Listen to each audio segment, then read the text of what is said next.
Alright, so I just, quick little video about my problem with Emoni Bates as a prospect. Now, as a player, I like Emoni Bates. You know, he's cool. He's chill. He's a good prospect, but that's just about where it ends. Now, it's not even like now. Okay, he just dropped 27 points tonight with a loss. His team is now 6-18 on the season. Now, what I think people would compare this to is when Devin Booker was dropping numbers on a sorry Suns team. But then, when Chris Paul joined and they became a great team, he still had dropping numbers. I don't think this is the case here. He didn't do good last year in Memphis, and he's doing a lot better now, but he's super inconsistent. His size isn't very impressive to me. And you have to, and if I sound a little different, I am a little sick. But the thing that gets me the most is that he's scoring, yeah, but he's losing in most of these games. Now, when your scoring really matters is when it can impact a game positively. His scoring doesn't do that. He's scoring, yeah, but he's losing almost all these games that he's dropping 30, 35, 29, 31. He's losing all these games. Your team can't be 16-18 and we're talking, should he be a lottery pick? Hell no.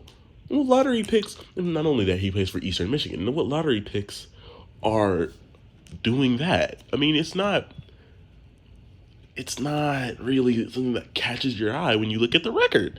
It's just like the same way how when Devontae Graham a couple seasons ago, when he was averaging 18 points after averaging 4 points the last season, I saw that and I'm like, yeah, hell yeah.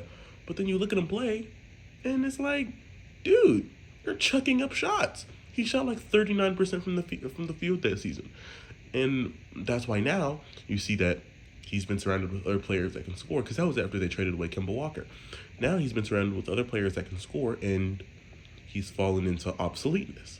I think that's what's going to happen with Emoni Bates, and I don't want to say that because I actually like him as a prospect a lot.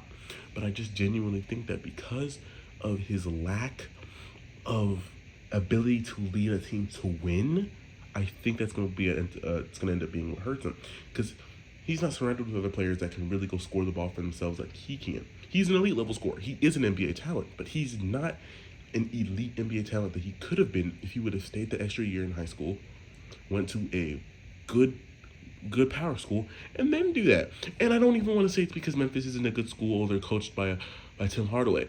Look at Jalen Duren. Now, they are in similar, different situations. Jalen Duren's doing incredible in the NBA right now. I love Jalen Duren. He was my favorite center prospect. And, we're seeing it come to fruition now, even though Walker Kessler has been really good. I really like Walker Kessler from Auburn, too. But I just look at Emoni Bates, and I'm just thinking, I think he's going to fall into a role like how Devontae Graham did. He's putting up great stats on a losing team, and then it's just like, if he surrounds himself with people who can score just like he can, where does he fall in? He has a natural talent and ability to be able to score. He's a bigger guy, but there's just nothing about his game that makes me fall in love. He's a subpar defender. He's a subpar passer, subpar rebounder. All he can do is score, and he can't really do that consistently. Nothing about my game makes me fall in love with him as a prospect. That's why all I really see from him right now is a prospect. His game hasn't evolved or developed enough to where I can be like, okay, I would risk taking a first round pick on him. Now, if he ends up doing good in the league and everything I say just falls flat, then understandable. But now I can't look at what he's doing and call it impressive. Well, no, anybody scoring 30 points is impressive, but I can't call it formidable. I can't really give it the praise it deserves, because it's different from him doing it compared to if he was in Kansas doing it and being the 9th seed, or if he was in Purdue doing it.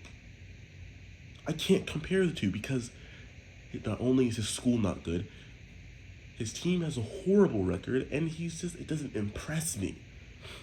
And I don't think it ever will. So maybe once he comes to the league and, I don't know. But just looking at him right now from a prospect perspective, I am not in love with him. I wouldn't spend a first round pick on him. Honestly, I don't even. I'm not gonna say he's not an NBA player, but is he? Is the real question. I would. I wouldn't. No chance am I spending a first round pick on him. I would take him somewhere in the second round. If my team, fell into the second round, I would. Sure, why not? Spring on Emoni Bates. But if I'm a first round team, I'm not picking him. There's a lot more better options you can get international or in college, in the G League. There's a lot of good options there, and I don't think that he is one that I would consider. But yeah, this is just my little draft evaluation or player evaluation on Emoni Bates, and I like the guy. I loved him in high school. Shame that he forwent his senior year. I think he would have been a little better if he would have stayed. But I hope he has a lot of success. This is not me bashing him as a player. I love his game and everything, but I just don't think it's necessarily going to succeed. Now, if he does beat me wrong, I mean, shoot, come back to the video and bash me all you want. I'm never gonna pray for somebody's downfall. I'm always gonna uplift them if they succeed. But I just don't think he just doesn't give me that. But yeah, that's my quick player evaluation on Emoni Bates. Yeah.